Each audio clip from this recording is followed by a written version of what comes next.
Okay, please excuse me looking a hot mess. I just got back from a whole day pretty much walking around and running around with Ray from my Discord. If you know her in the Discord, she came to visit me.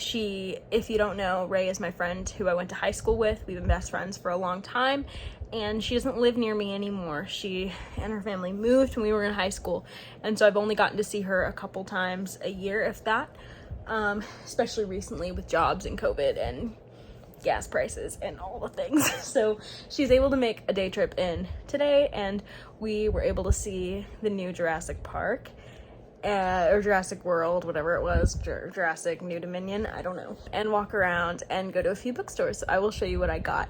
But first, I low-key want to talk about Jurassic New Dominion or whatever it is. I don't know. That was good. Like, that, I haven't seen every Jurassic movie. I have not. I love Jurassic Park. For those of you who do not know, I love the book. I didn't love the second book as much, and I love the movie, the original movie. I haven't seen the other two in that trilogy, but I know they're not as good. And then I've seen Jurassic World. Didn't love it. And then I did not see the middle one, or I did and I don't remember it. But I did see number 3, which just came out. And I thought it was probably the best Jurassic movie that I've seen in a while. I know it's gotten awful reviews, but honestly, it seems like the middle one did a lot of the, like, kind of crazy, we're going really far with the world and doing some crazy crap that no one cares about type stuff, and so this movie was kind of sorting a bit of that out. But that was honestly a really small part of the movie. Like, a lot of it was just this, like, kind of thrilling adventure that had multiple, like, different angles, different characters were approaching it from, and we got to see some of our old favorites, and I won't say more than that, but it was so fun to see them. I'm obsessed with them and everything that went down there, and it just tied up their plots really well. So yeah, it was a fun time. I wasn't expecting to have that much fun because I haven't seen the middle one that I remember, even though I swear I think I've seen something. I don't know. Anyways, now let's talk about books. So I did end up getting 2 books today.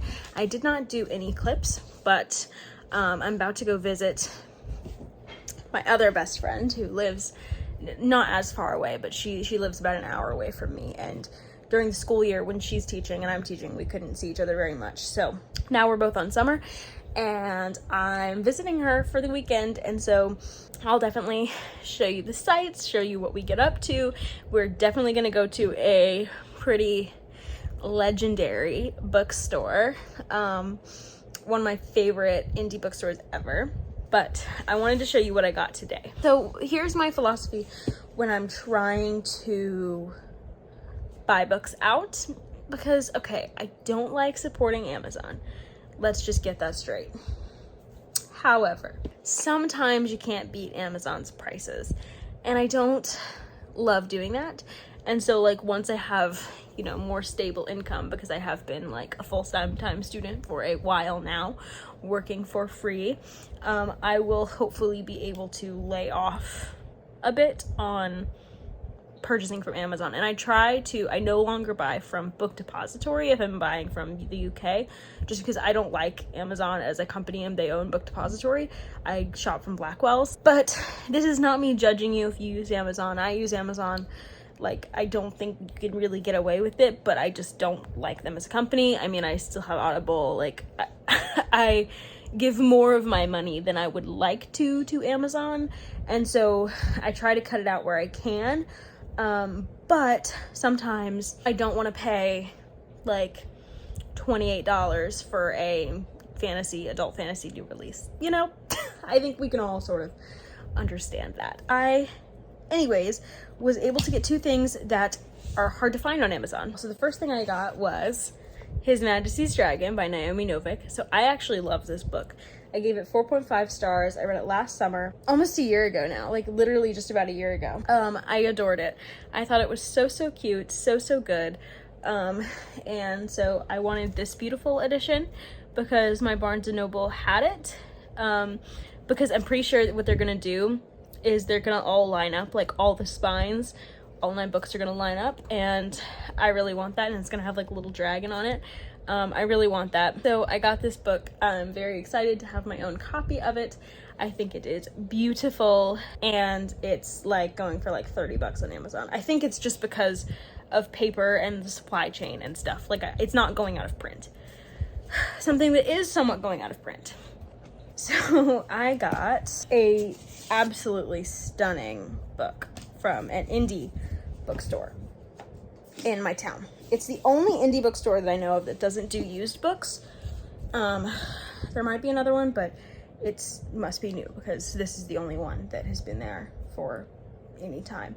The Last Cuentista by Donna Barbara Higuera. So The Last Cuentista is this middle grade sci-fi that has been doing the rounds, and it's not out of print. Like, you can still very much get this book, but what I mean when I say out of print is this edition doesn't have any of the Newbery medals or the things that it's won, and I love that it's won those things, but I just, like, the cover is so beautiful that I just didn't necessarily want them on it. Look at this back. I'm so happy with this. And I don't know too much about this, but I do know that it is like this girl who is the last person in her generation or who remembers Earth, and who's still, look at this. Anyways, so it's about this girl. This is her, I assume.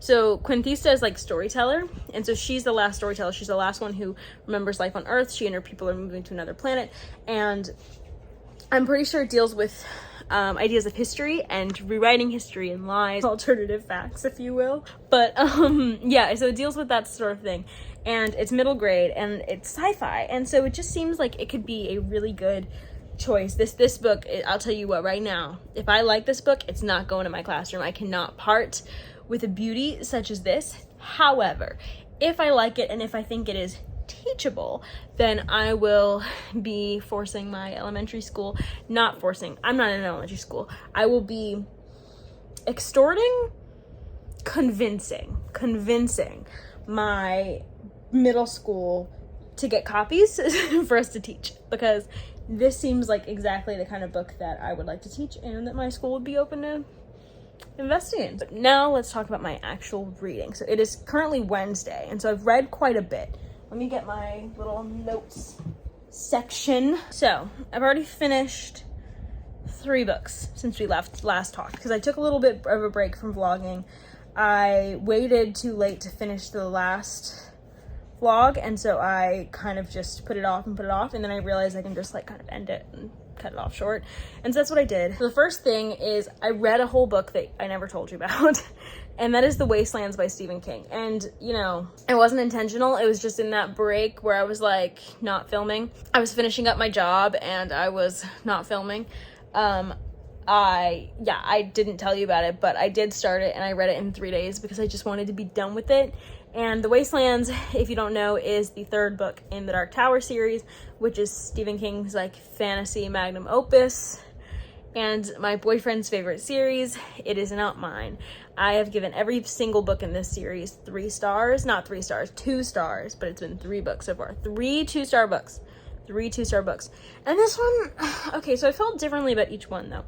The first one, The Gunslinger, is just like hands down one of the worst written books I've ever experienced, in my opinion. And then book 2 is better written. The characters are much more compellingly written, most of them. Eddie, for example, is more compellingly written, and Roland is more compellingly written.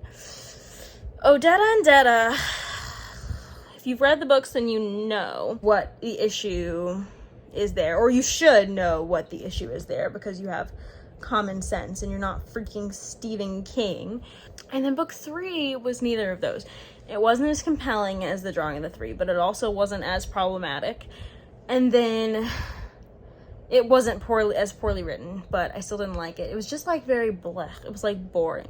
There were characters that I was introduced to that I enjoyed more than anyone, and there was one who I did not like. He annoyed me to no end. And then honestly, the characters didn't feel that well written to me in this one. Like, I was very much reading it like, this isn't how humans are. This isn't how humans speak. This isn't how humans interact. This isn't how humans feel. This isn't what you would do if the person you loved is in this situation. This isn't the reaction you would have. These things do not feel natural. So a lot of that took me out of the story. But The Wastelands was not a good experience, but I did read it. I did give it 2 stars. Moving on, the next thing I finished was Age of Myth. It is up on my shelf. Can you see it right there by the plant? Fake plant. I finished it and it was really good. I gave it 4 stars. I really enjoyed Age of Myth. I think probably more than I thought I would. It's really weird. It's one of those books that it's very quiet and kind of simple almost, even though it's definitely supposed to be the beginning of a war. But even so, it's very much feels like slow and quiet. Like, I don't know how to explain it any better than that. It's a pretty short book for a high fantasy, and it's not like it's hard to read at all. It's not like it's not engaging. It's just, when you really think about it, like, the ending had action and everything leading up to it, it didn't feel slow, but it was like just like a lot of conversations, and like, I'm perfectly fine with that. I've been really getting into slice of life fantasy, and this was kind of like slice of life in, I don't know, maybe Dark Age England? I don't know. And I didn't think that I loved any of the characters as much as Royce and Hadrian. I still don't think I do. But by the end, I love Persephone. I'm invested in her story. And I liked Wraith and Surrey from the start. I just didn't think I was that invested in them. But there is a romance. And if you've read it, I would hope you would know who I'm talking about. There's a romance that the like barest hint of it has developed. I'm not sure it's gonna happen because I know some things from Rhaeria Revelations, and I've heard of this person being with another person, but I know that the whole point of this series is that the Rhaeria Revelations got their whole history wrong, and Michael J. Sullivan setting the record straight with this history. And so I'm hoping that she's not with this other person. She's not gonna be with this other person, and she's gonna be with who I want her to be with. And I'm so excited. I need to see how they go. I don't know what it is. People rave about Michael J. Sullivan's character work with women and whatever, and I don't honestly think that like Persephone is like the best written, most complex female character I've ever read in my life. Like, in no way do I think that. So there's something really compelling about her. And it's not, I don't know necessarily what it is, but I really liked Age of Myth, and I'm excited to continue with the series next month. Then, I just finished another book today, and I've started several more things, and I'll talk to you about them after this one. Heart of the Fae by Emma Hamm. So Mason got this for me for my graduation. He got me 3 books. This was one of it. The other 2 I'm also going to get to this month. But this one I was really anxious to pick up because I thought it would be like the perfect starting place for fantasy romance to me. I don't know if that's my genre. I don't know. I'm still going to try it because there's some that are more popular. Like this one, I've only seen one person really like it or really love it, and that's A Frolic Through Fiction. Ashley with A Frolic Through Fiction, I think. Ashley is someone who loves folklore, and so the thing that made me pick this up was because she's talked about how it was steeped in Irish folklore, and I was like, I love folklore, I love the Fae, put that into a fantasy romance sounds awesome. And then it's a Beauty and the Beast retelling. I love Beauty and the Beast retelling. Some of my favorite fantasies with strong romantic elements are Beauty and the Beast retellings, like A Curse of Dark and Lonely, or what's the one that I'm reading the sequel to right now, For the Wolf. That one has a pretty strong Beauty and the Beast retelling element, and I really like that story archetype. I think it works really well for me, and so I was really excited for this one, and it just was meh. So I could tell you about a couple of issues I have about it. Probably the first thing, I don't think the writing is just particularly, like, writing is serviceable, but it's not particularly clean. So Sorsha, our main character, is like she didn't have enough like bite for me. She was like too perfect, and I wanted her to be interesting. Like, I don't need a character to be perfect and kind. I need a character to be interesting, and she was not that interesting to me. You start the book with her adoptive family, and her adoptive father has this very awful, disgusting beetle plague, where these beetles like burrow in your skin and have babies, and they consume your whole body, and you can like see them moving under the skin. It's gross. And she makes a deal with the Fae to find this potion. And so before, it's 100 pages before she even gets to the island where she's going to meet her mans, and she needs him to figure out what she needs to do to cure this disease or whatever. And so she's sent to this like brother and sister Fae who have a very disturbing and weird relationship.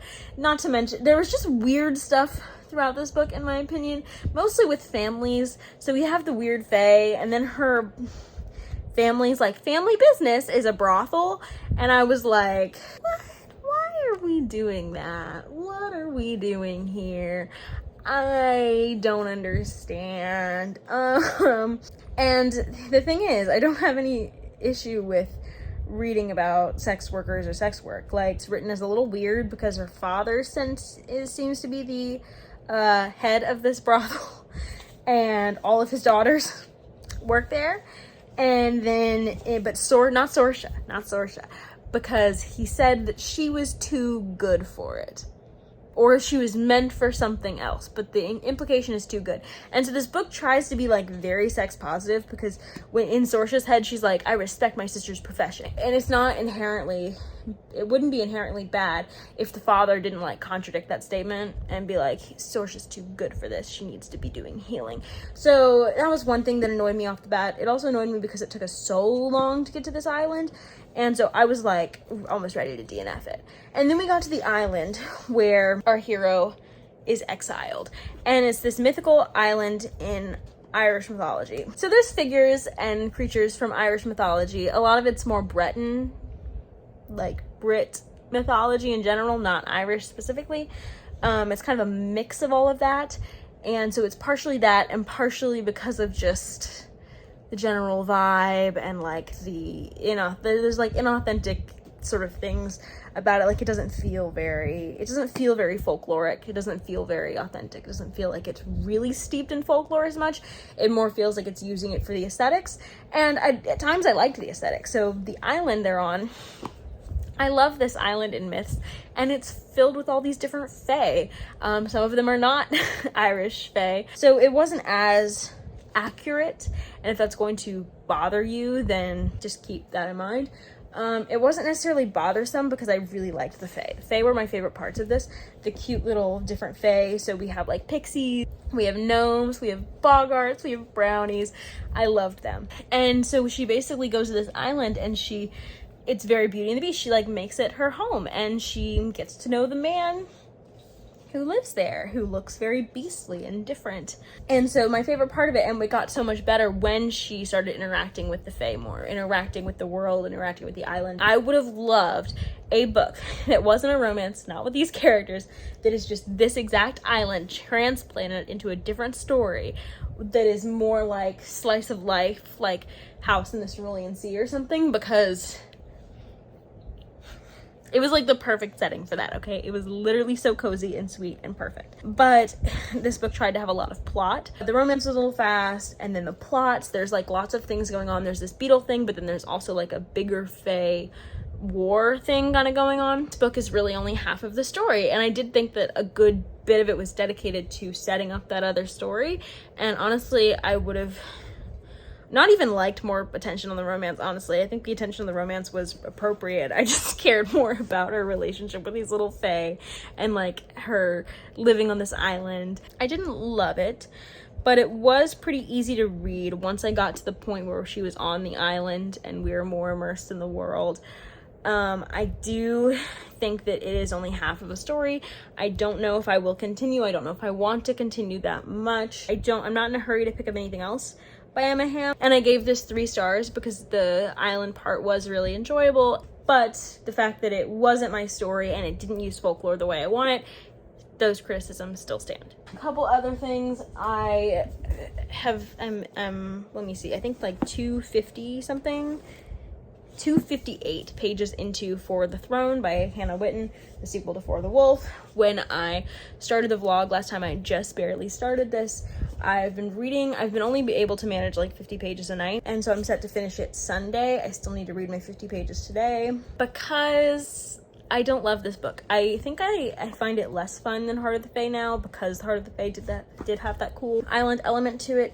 But this is basically, I can tell you exactly what this is about. This is basically about our main character, the perspectives are sort of flipped. So last time we had mostly Red and a couple of her sister Neve, and now it's mostly Neve with some Red. And so it's mostly Neve traveling through this landscape that she is now trapped in because of the end of the book. I don't want to say much more than that, the end of the first book, that is, and I don't want to spoil, but the landscape's kind of cool. There's this definitely a strong romantic element that's developing with this one, and I'm not as invested in it as I was in the romance in For the Wolf. And honestly, this just has like a more cohesive plot. Like, this very much is a moving chess pieces to get to the final sort of book. And honestly, it feels like we're about to get to the final, and we still have like, yeah, literally 200 pages left, and it feels like we're getting towards the end. So I don't know what's gonna happen for 200 pages. But it honestly, so far, we've just been moving chess pieces, getting people in places, and For the Wolf felt like it had a more cohesive plot, like it was the Beauty and the Beast plot arc.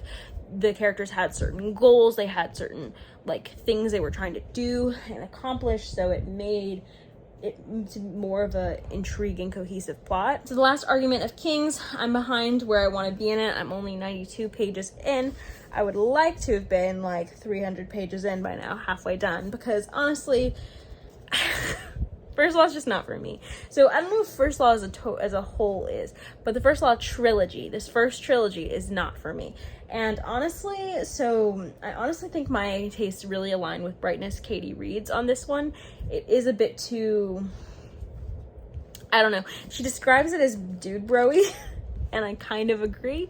I mean, there's definitely dudes in this book that I like, but yeah, it's not really a book that reaches me. And then there's also this element with a character who I do like this character, but he's in a situation, and it seems to be going to involve abuse of a man done by like a woman partner, and abuse in partners is very difficult for me to read, very not what I want to be reading. And although I do think it's important to show that like abuse happening to a man, I don't know that Joe Abercrombie is gonna do what I want with it. Not because he is like, I don't know, pro-abuse or something. That's my impressions of The Last Argument of Kings so far. I'm going to continue reading it tonight, and hopefully get as far in as I can before I go to visit my friend. And finally, I'm gonna DNF my audiobook, I'm pretty sure. It's called In Deeper Waters by F.T. Lukens. It was the Asteroid B612 book club pick, and it's just not really intriguing me that much. It's a very, like, I can already tell it's gonna be like a cutesy YA. It was compared to The Gentleman's Guide of Vice and Virtue, which I've mentioned I don't really support that author anymore, but it's not very much in vibe like that. Like, I think in plot arc it might be, because it is very much about like a prince on a coming of age tour who gets wrapped into something much bigger than him. The Gentleman's Guide, what is so compelling about that book, in my opinion, is definitely not the plot. It is our main character and his personality, and then this relationship he has with his best friend. So without either of those elements, I don't think this book is should have been, it's not a good impression to say it's like Gentleman's Guide, because the things that people like about Gentleman's Guide are not going to be there. Like, I can tell you right now, no one read Gentleman's Guide because the plot was spectacular, because it wasn't. It was a mess. And our character was a mess too, but the character work wasn't a mess. Monty was very well drawn. And I'm not seeing that with In Deeper Waters. Our main character's a little bit pathetic. He's a sweet cinnamon roll, but he's a little bit pathetic. So I'm gonna put that down. I'm gonna end this clip. I will let you know how I do with other books, and I will let you know what I start when I start it, because this clip has been crazy long. Bye.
I do these second clips.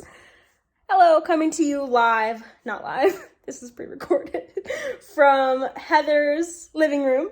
I mentioned earlier in the vlog that I was going to come visit Heather, who there's a little playlist of her on my channel if you're new and you don't know about her. Heather is my old friend, my best friend from college, and we were roommates at one time, and now she lives in a different city than me, so I am visiting. And I've actually read some things, more than I thought I would have, because honestly, I haven't been loving what I'm reading, honestly, until now. First, let me start with the thing I've made no progress on, and that is The Last Argument of Kings by Abercrombie. Last time I talked to you, I think I talked about how I wasn't loving some of the relationship developments in this book because it was very disturbing to me. So yeah, no progress on that. I should be most of the way done if I'd stuck to my schedule, but I didn't because it's very hard for me to pick up that book. Why am I still reading it?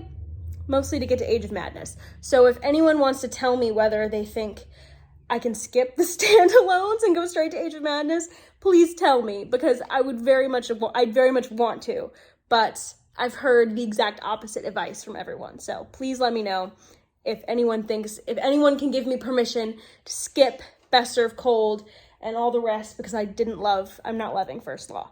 As for audiobooks, I DNF'd In Deeper Waters, which was supposed to be the book club pick for this month. It was very sweet, but not my thing. And so what I picked up instead is Half a Soul by Olivia Atwater.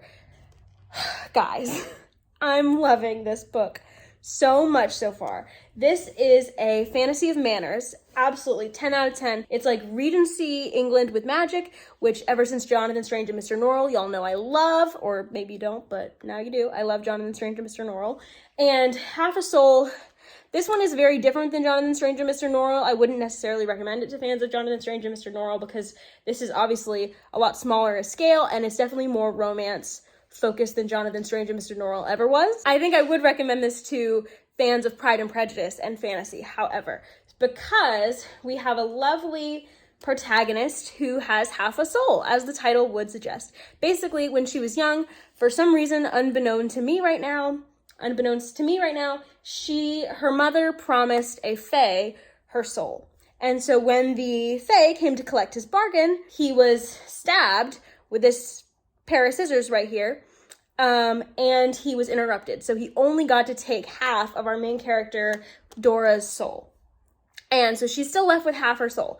And so she grows up very differently than the rest of us, well, most of us, but I highly relate to her, which I'll get to in a minute. Her emotions are very dulled. Her sense of propriety is very different than everyone else. She's mostly playing an imitation sort of game with people around her. She doesn't feel emotions very strongly, and she just feels somewhat disconnected, but her mind is the most fascinating thing to be in. It is exactly how I would want this done. It's literally like her soul, it literally feels like half her soul is gone. She's in such a lovable light that it's like, she's just a delight to read from, because she's in this Regency time where if you read Jane Austen, like, you know how much propriety is a big deal and making marriages and being like desirable as a woman and being like proper woman, and Dora just doesn't have any sense of that at all, and it's very refreshing. And so currently it's very much like a Regency sort of comedy of manners, except with fantasy. I think we've had the introduction of a possible love interest or so. I've met the Lord Sorcerer, which is the sorcerer of the court, the British court, and he is awful. I love him. He's so rude, and Dora gets right with him, is very rude back. It's just delightful. I love this book so much so far, largely due to how unique Dora's situation is and how wonderful her head is to be in. I've already bought the second one in the series. I've already ordered the second one, Heather, because I'm obsessed. I think this is going to be one of those series that follows different romances or different people each time. I don't know. But so maybe this will probably be my favorite because I don't know how anyone will ever top Dora, but I'm so excited. This is a contender for favorite book of the year. And look, I'm not very far in it at all. What was I reading? Oh, I finished For the Throne yesterday. Ooh, that was a mess. That was not as good as book 1. I gave it like 3 star. I was thinking it could be possibly like a 3.5. I honestly think that if I were rating it just on the Solmere and Neve parts, it would probably be a 3.5. Because I remember talking about how I was worried that, so Neve was definitely the less interesting perspective in For the Wolf, and I was much more invested in Eamon and Red's dynamic and their plots in book 1, and I definitely think they have the best plots of this entire series. Like, those parts of book 1 are the best in this entire series. However, in this book, they kind of switch roles in a lot of ways, because now Red and Eamon are kind of the side characters, and Neve is our kind of main perspective, and she has the more interesting plot. Now, don't get me wrong, this plot is convoluted, it is messy, it doesn't make a lot of sense. It's just not what you would hope a fantasy would be. Like, it doesn't make very much sense, but it's trying to be like a hard magic sort of fairy tale, and it just doesn't work. Like, I would have much preferred the explanations for magic to be kind of like whimsical, rather than trying to have like this very much world broken up in different ways in a way that's supposed to make sense, but it doesn't because of the way it's executed. So there's lots of things about For the Throne that just were not for me. But even with all of that, Neve had the best plot. Her plot is basically a journey plot through an interesting underworldly landscape, and I like that a lot. I thought it was the more interesting plot of the two, because everyone else is just like piddling around. They're just like, oh, let me go to this place because maybe it'll help Neve. Let me go to this place because maybe it'll help Neve when this doesn't pan out. Maybe I'll have, I don't know, like very little character conflict. Maybe we'll have a random third perspective who should not have been a perspective, honestly, because he added nothing. And we'll see his beginning of his romance, which isn't very well written. Like, the rest of the book was just not, it didn't compare to Neve's plotline. And so if I were rating it just on Neve's plotline, it would probably be a 3.5, because it was enjoyable, right? Like, it wasn't as good as For the Wolf. It wasn't as compelling. It wasn't my favorite setting I've ever been in, or with my favorite characters. I don't think Neve was the best character. I really liked Solmere, actually, and when I finished For the Wolf, I did not. So his personality really shone in this book, I think. But other than that, there wasn't much to it, so it would just be like a 3.5. Everyone else dragged this book down to a 3, because I still enjoyed myself in the Neve parts especially, but everyone else was just cringy at times, boring at times, unnecessary at times, just not it. So For the Throne, 3 stars. Happy it's over. And now, so I was going to start The Drowned Woods, which I've been talking about in so many vlogs, because I have an arc for it. It's like this YA Welsh-inspired fantasy, and I love Welsh folklore, if you didn't know. I'm putting that on, that's going to be my next read, because I did a thing. Yesterday, we went to a bookstore, my favorite indie bookstore ever, and I got Nettle and Bone. So if you've seen my TBR video, you know I drew this out of the jar, the TBR jar. And this was one of the only books on the TBR that I didn't own already. And so I knew I needed to pick it up. And it just came to me that maybe I could get it at that store. And I asked, and they had it, and I got their last copy. And I'm obsessed.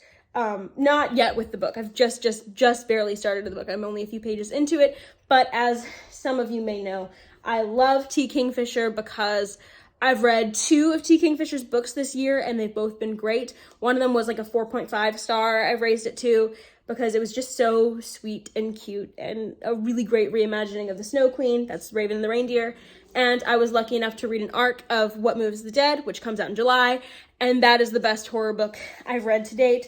I love T. Kingfisher's writing, and I'm hoping that Nettle and Bone will be a hit with me as well. So I'm starting this today, and I'm so excited. I'm trying to think if there any other book that I read and need to update on. I do not have anything else to talk about. Everything else I wrapped up. Any other books that I read, I already wrapped up in the previous clip. So I will get you an update when I read more. Bye.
now, and I just have one update for you before I end this vlog. I finished Half a Soul while I was staying with Heather, and I loved it so much. It is my favorite book of the year so far, and it just meant so much to me. I loved our main character. I loved seeing her navigate the society and just sort of like try and make her way in this world that didn't really understand her and didn't really have a place for her, and just find the people who cared about her, actually.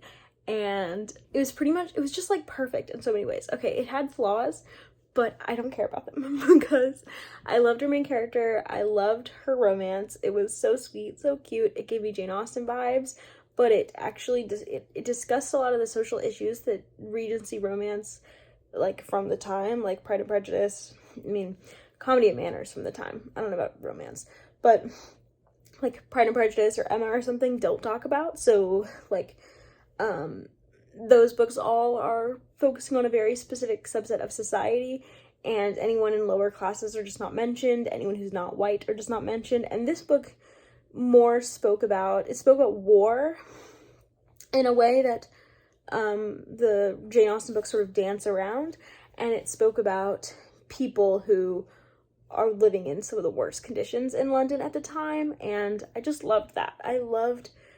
I think it could have been done, it was maybe a little bit clumsily done, because at times it did feel like, oh, these rich people are finding out about people who don't live at the same level of society as them for the first time, but it also was making commentary on how people are just content to live in privilege and not think about what they know is happening, and that was really great. And then the fae magic was just wonderful. It reminded me a lot of Jonathan Strange and Mr. Norrell, actually, and I think that's honestly because of the folklore it comes from, like the fae folklore. It comes from like similar things, so they were somewhat similar, but this definitely has a more romance edge to it, and it's a lot shorter than Jonathan Strange and Mr. Norrell, but I absolutely loved it.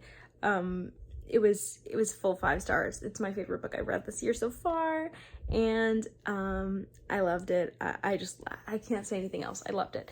But that will do it for this reading vlog. I will talk to you about the other books that I've read in the next installment of reading vlogs. I'll update you on Nettle and Bone and Last Argument of Kings and things like that. But that is gonna do it for this reading vlog. Thank you for watching, and I will see you next time. Bye.